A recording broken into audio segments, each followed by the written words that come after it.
Sanjay ji, good morning. तो ये क्या गुड एक मॉर्निंग। इंडस्ट्री वाइड ट्रेंड है क्या कि थोड़ा सा फास्ट फूड को लेकर लोग कॉशियस हो रहे हैं? क्योंकि इवन जुबिलेंट और उससे पहले भी जो एक दो नंबर्स आए थे वहाँ पर थोड़ी सी सेम स्टोर सेल्स ग्रोथ थोड़ी फ्लैट थी, और आपके केस में भी ऐसा ही रहा है, देवयानी के केस में भी ऐसा ही रहा था। तो ये क्या एक इंडस्ट्री स्पेसिफिक फिनोमिना रहा है पिछले क्वार्टर में? तो मैं क्वार्टर के पहले मैं थोड़ी देर के लिए मैं फुल ईयर हमारे रिजल्ट्स के ऊपर मैं थोड़ा सा गौर करूंगा, क्योंकि ये हमारा सेकंड ईयर है पब्लिक लिस्टिंग के बाद। तो इट इज इम्पोर्टेंट कि हम फुल ईयर का भी ध्यान रखेंगे। तो ये जो FY 22-23 हमारे लिए तो बेस्ट एवर ईयर रहा है। Sales growth 32%, 2260 crore. Adjusted EBITDA जो हमारा है वो 265 करोड़ पे है, और पैट हमारा 6.2% और 140 करोड़ पे है। हमने 164 नए रेस्टोरेंट्स खोले। तो पूरा साल अगर हम देखेंगे तो it has been a best ever year. अभी क्वार्टर 4 की मैं बात करता हूं। दिवाली के बाद हमने देखा है कि थोड़ा सा कंज्यूमर डिस्क्रेशनरी डिमांड में थोड़ी सी कमी आ गई है।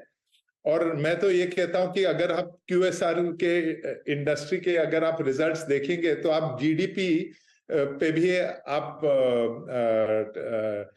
आपको पता चल जाएगा कि GDP ग्रोथ क्या है। तो अगर आपने देखा होगा कि फर्स्ट हाफ में GDP ग्रोथ 7% था, और अक्टूबर दिसंबर क्वार्टर में 4.4% रहा है। तो कंज्यूमर डिस्क्रेशनरी इनकम के ऊपर डेफिनेटली असर पड़ा है, और वो ही असर हमने क्वार्टर 4 पे भी देखा है। तो KFC का जो 2% सेम स्टोर सेल्स ग्रोथ है, लेकिन टोटल रेवेन्यू ग्रोथ 24% रहा है। तो फिर भी KFC का स्ट्रॉन्ग परफॉर्मेंस है। पिज्जा हट में हमारा negative same store sales growth रहा है, लेकिन फुल सिस्टम ग्रोथ 18-19% रहा है। तो सेम स्टोर सेल्स ग्रोथ में थोड़ी सी कमी आई है, लेकिन सिस्टम ग्रोथ फिर भी बरकरार है। और अगर हम देखेंगे तो ये क्यों हुआ है, तो ये इस कारण है कि कोविड के बाद एक तो पहले फर्स्ट हाफ में हमारा डिमांड बहुत ही स्ट्रांग रहा है। कुछ रिवेंज पेंट अप डिमांड के बारे में लोग कहते हैं, और इन्फ्लेशन बहुत बढ़ गया था। 15-16% रॉ मटेरियल में इन्फ्लेशन था। हमने 10% के करीब प्राइस इंक्रीजेस लिए थे। तो उसका डेफिनेटली असर कंज्यूमर वॉलेट के ऊपर पड़ा है। तो ये जो जनरल सॉफ्टनेस आप देख रहे हैं वो सिर्फ QSR में नहीं है, बाकी सब कंज्यूमर इंडस्ट्रीज में हम देख रहे हैं। फिर भी हमारा ओवरऑल जो संजय जी, नंबर्स आई है गॉट योर वो पॉइंट। काफी स्ट्रांग रहा है।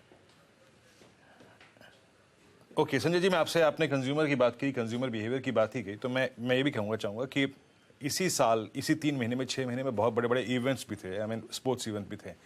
क्या डाइन इन से ज़्यादा डिलीवरी की जो प्रथा है कंज्यूमर के अंदर, आई मीन आज मेरे पास जोमेटो और स्विगी पर 36 विकल्प हैं, पिज़्ज़ा के ही 36 विकल्प हैं, मेरे पास चिकन को मंगाने के 36 विकल्प हैं। क्या वो जो प्रचलन है वो बढ़ता जा रहा है? क्या वो प्रचलन बढ़ता जा रहा है? आप मानते हैं इस बात को? वो सर्टेनली कॉम्पिटिटिव प्रेशर जो है वीरेंद्र, और सर्टेनली बढ़ते जा रहा है। अगर आपने देखा कोविड के टाइम पे सब स्टैंडअलोन रेस्टोरेंट्स बहुत सारे बंद हुए थे, और कोविड के बाद ये सब उभर के आए हैं। डिलीवरी कोविड में जो था वो पीक हो गया था, लेकिन अब हम देख रहे हैं कि डाइन इन का सेल भी स्ट्रांग है, डिलीवरी भी स्ट्रांग है। और ऐसा एक साल में कंट्रीब्यूशन अगर आप देखेंगे, ऐसा नहीं है कि डिलीवरी का कंट्रीब्यूशन और बढ़ गया है, वो स्टेबल रहा है। अच्छा, संजय जी, एक बैंगलोर मार्केट क्योंकि आपके लिए काफ़ी बड़ी है, वो जो पोपाई का स्टोर ओपन हुआ वहाँ पर हो, क्योंकि वो कॉम्पीट करेगा KFC से, उससे कितना इम्पैक्ट आया?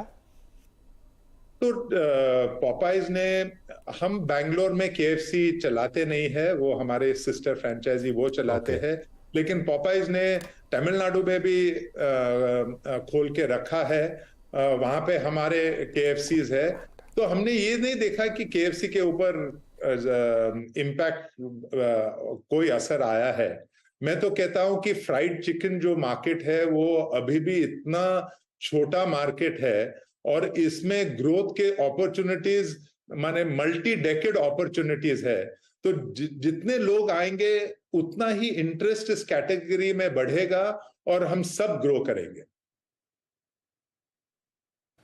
ओके संजय जी, अब अगले 2 क्वार्टर्स के लिए, फिर 1 क्वार्टर के लिए आपका स्टोर एक्सपेंशन को लेकर योजना क्या है और किन किन रीजन्स में आप एक्सपेंड करेंगे? और एक और चीज़, मतलब एक्सपेंशन में कितना खर्च होगा, कुछ बताएंगे थोड़ा सा? स्टोर एक्सपेंशन को लेकर क्या योजनाएं हैं अगले 2 क्वार्टर्स के लिए?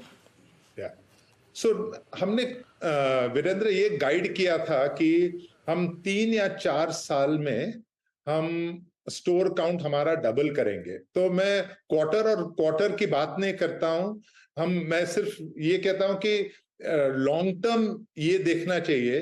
तो करीबन 130 to 160 स्टोर्स पर ईयर, इस रेंज में हम एक्सपैंड करेंगे।